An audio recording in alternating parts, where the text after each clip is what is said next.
Bendiciones a todos y bienvenidos al curso Cómo entender la Biblia, el estudio de los métodos de estudio bíblico.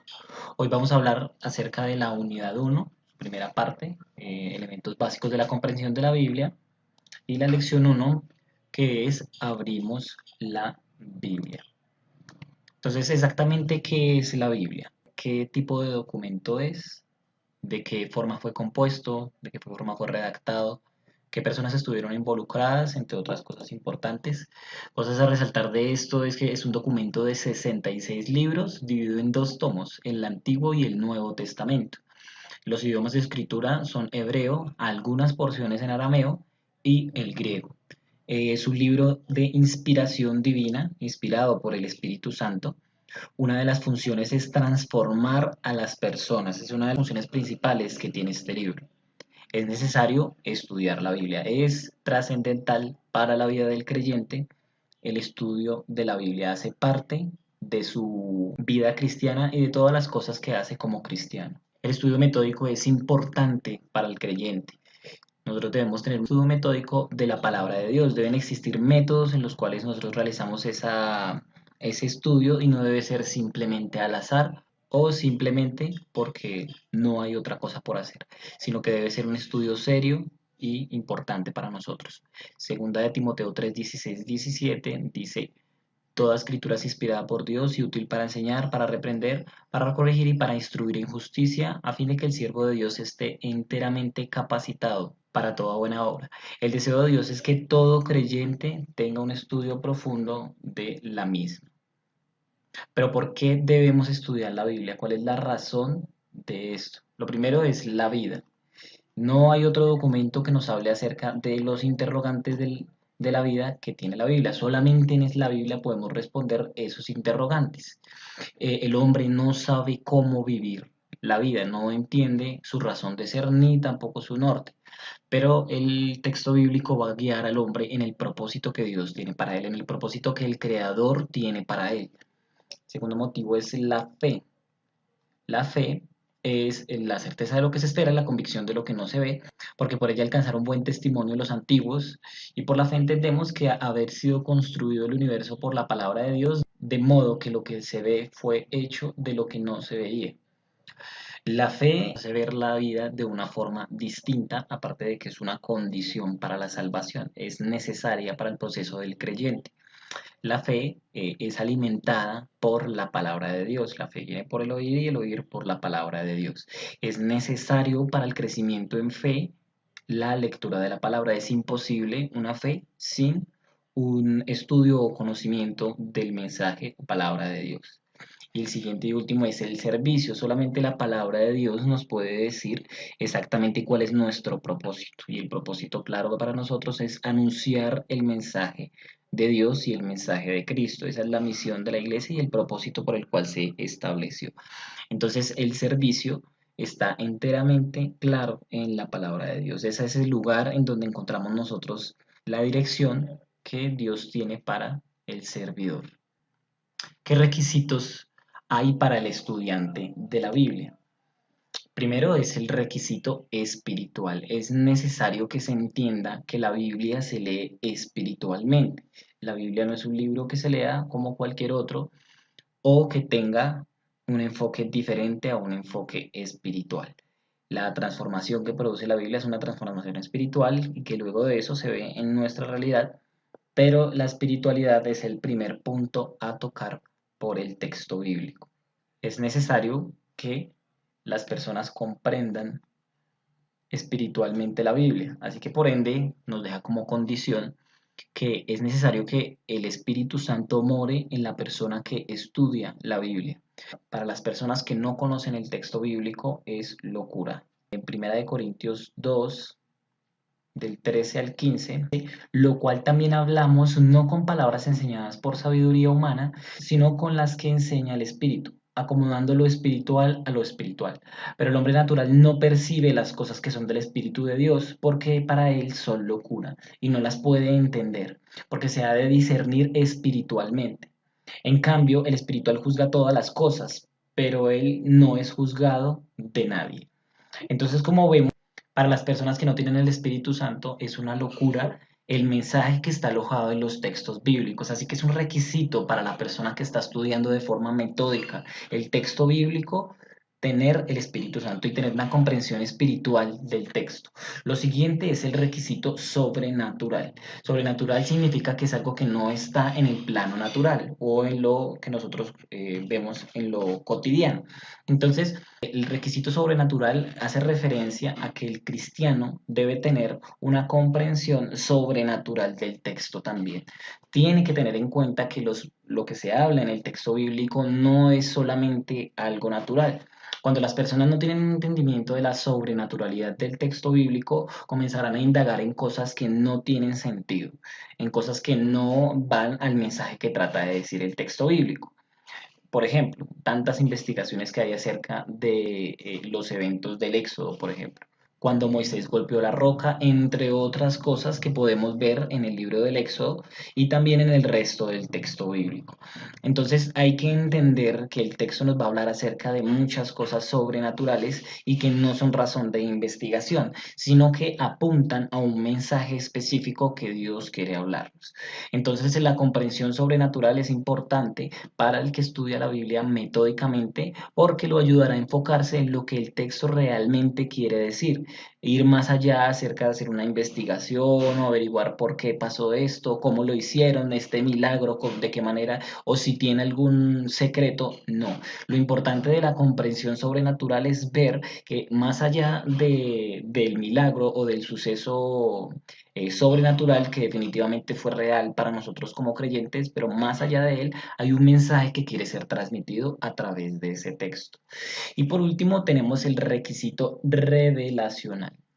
Entonces, el requisito revelacional es comprender que la Biblia es la verdad infinita revelada en palabras comunes. Entonces, la verdad se encuentra alojada en el texto bíblico, es la palabra de Dios. El creyente debe creer y debe estar seguro de tener una comprensión, una visión del texto, como si esta fuera la verdad absoluta, porque es la verdad absoluta. Entonces, cuando el creyente cree eso, se da cuenta de que no puede cuestionarla o de que si existen inconsistencias, va a tener que indagar nuevamente o hacer su investigación más profunda, porque es el libro que aloja toda la verdad. Entonces, los significados pueden variar según el Antiguo y el Nuevo Testamento, se lo vamos a ver más adelante, pero es importante entender que existe armonía y que toda la palabra de Dios es verdad y es infalible. Otro tema importante en el estudio metódico es el lenguaje literal y el lenguaje figurado. El lenguaje literal es lo que a simple vista el lector puede captar antes de hacer cualquier conclusión. El lenguaje literal es usado en la mayoría del texto bíblico y la mayoría de nuestras interpretaciones se pueden hacer de forma literal, porque el texto está escrito, como lo dijimos anteriormente, en palabras sencillas, en palabras comprensibles para el hombre. Entonces, el lenguaje literal nos va a permitir tener una comprensión verdadera y coherente con lo que está escrito.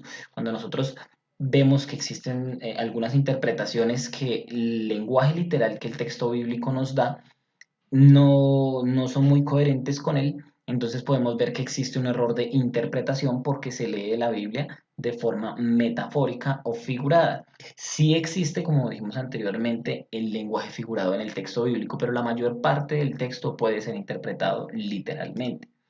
Y el lenguaje figurado es precisamente esas alusiones que hacen algunos escritores para dar a entender alguna realidad que tal vez no es comprensible para el ser humano. Entonces, un ejemplo es las parábolas que decía Jesús o algunas de las parábolas y mensajes que hablaban los profetas.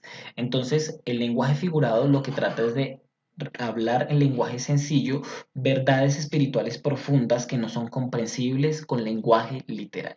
Entonces es muy complejo tratar de hablar las verdades infinitas en un lenguaje tan limitado como el que tenemos nosotros. En esta clase de oportunidades o de momentos es cuando se utiliza el lenguaje figurado, cuando el lenguaje literal no basta.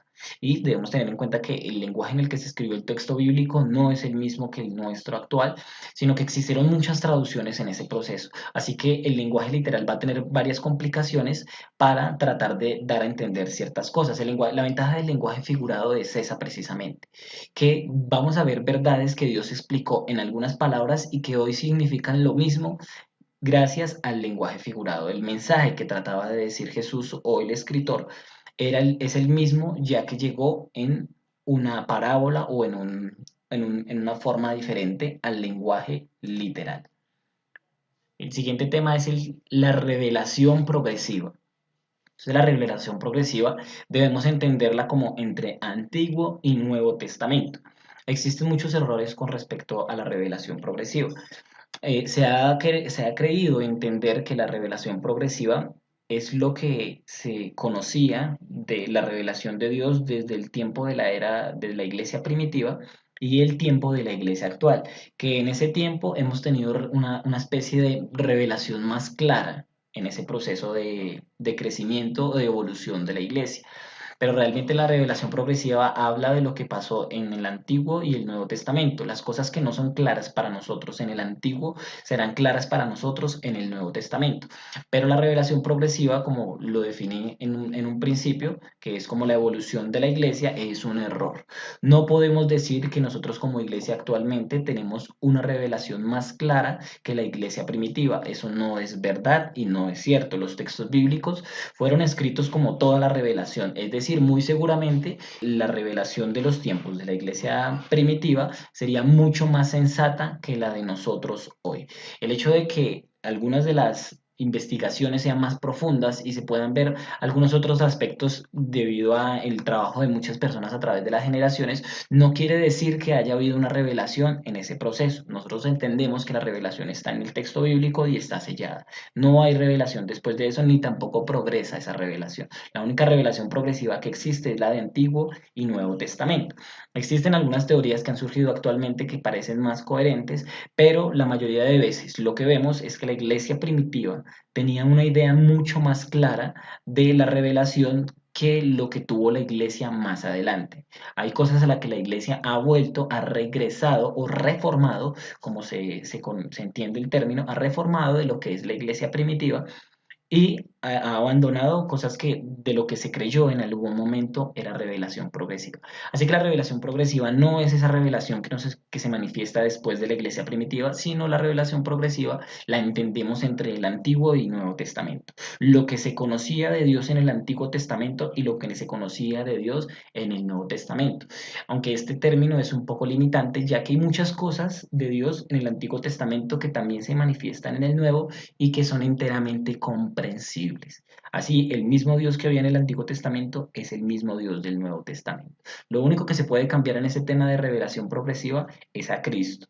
Pero como ya sabemos en alguno de los estudios, podemos ver que Cristo es reflejado en el Antiguo Testamento. Así que el término es un poco limitante y genera algunas dificultades para la comprensión de esa revelación. Entonces, las escrituras se revelan a sí mismas. Para esto sí es importante la revelación progresiva.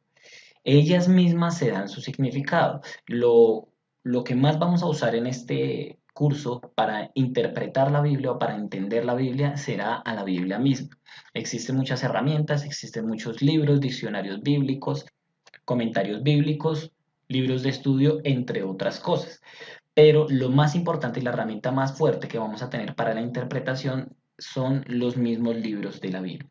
Entonces, las escrituras dan una claridad de ellas mismas en su propio contenido. Lo que no entendemos en alguna parte del Antiguo Testamento, lo veremos más claro en el Nuevo y viceversa.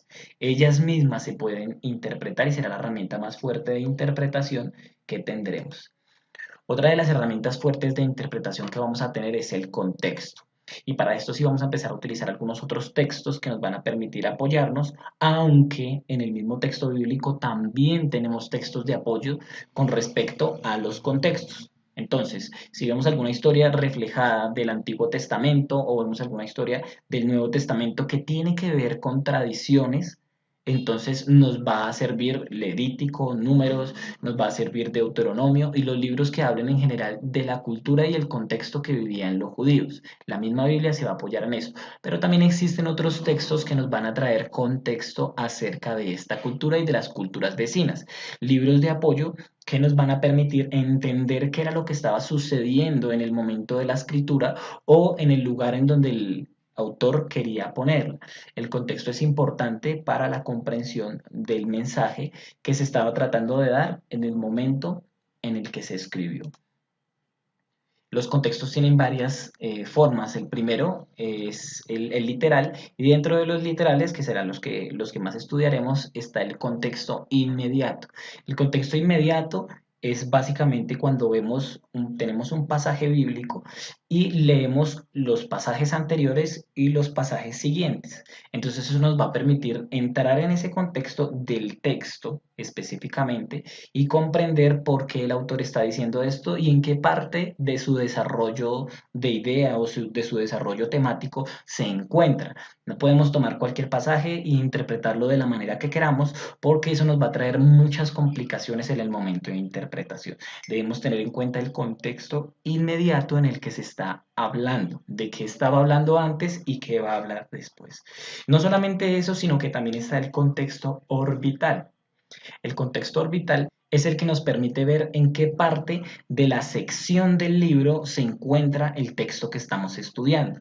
Entonces, pongamos un ejemplo. Mateo 5 al 7 es el Sermón del Monte. Entonces, el Sermón del Monte se divide en varias partes. La primera son las bienaventuranzas, al final tenemos una parábola y en la mitad tenemos algunas de las leyes reinterpretadas por parte de Jesús. Entonces, si vemos alguna de esas leyes, debemos entender que se encuentran en esa sección específica del Sermón del Monte. Entonces, eso es el contexto orbital. Cuando es un capítulo y se encuentra en una parte específica del capítulo, ¿por qué está ahí? Porque habló primero de las bienaventuranzas y luego de las leyes y luego utilizó esta parábola. ¿Cuál es la razón de ser de su ubicación orbital según el tema que se esté tratando? Y el siguiente es el contexto en el libro. Ya sabemos que Mateo habla de muchísimas cosas, pero el Sermón del Monte tiene un lugar específico en Mateo. Mateo recopila en varios temas el desarrollo de su libro y el Sermón del Monte es una parte primordial para el desarrollo de este libro en general. Entonces debemos tener en cuenta también en qué parte del libro se encuentra el pasaje que estamos leyendo y qué tan importante es para el libro y mucho más, si tal vez sea la idea más importante del libro o la idea central del libro. Entonces, eso es el contexto en el libro. Y por último, debemos tener en cuenta también el contexto en la Biblia misma. La Biblia es un conjunto de documentos que se encuentran en total armonía en cuanto a tema y propósito. Entonces, ese texto bíblico que estamos estudiando tiene una intención en medio de toda la intención que tiene el texto bíblico en general. Hace parte de un todo, pero ¿qué parte hace? Eso es lo que debemos investigar en el contexto según la Biblia del pasaje que estamos leyendo. Como lo dije anteriormente, la Biblia tiene armonía en sí misma, es un texto que está escrito con el mismo propósito y la misma intención. Hay armonía en todo el mensaje y el propósito y mensaje de la Biblia es la obra del Redentor, la obra de salvación por parte de Jesucristo. Toda la Biblia la vamos a encontrar apuntando a ese mensaje. Eso en cuanto a la temática de la primera lección. Lo siguiente que trata esta lección es con respecto al panorama del curso. Vamos a ver qué otras cosas aparte de esta clase de temas que tratamos en esta lección se van a ver como tal en el curso. Lo primero es técnicas de preguntas y respuestas. Las preguntas correctas nos van a dar las respuestas correctas acerca de lo que investigamos en el libro o en el pasaje que estamos estudiando. Es muy importante el estudio de las preguntas y respuestas. Lo siguiente que vamos a ver son los principios básicos de la interpretación, formas en las que vamos a comprender el texto bíblico teniendo en cuenta su contexto, teniendo en cuenta otras herramientas que nos van a permitir ver el mensaje tras el texto. Y lo siguiente serán los métodos de estudio bíblico. Los métodos de estudio nos van a llevar a una profundización mucho mayor de cada libro y cada mensaje que se intentó dar en él. Muchísimas gracias, espero que puedan continuar con el estudio de las lecciones. Nos vemos en la próxima lección.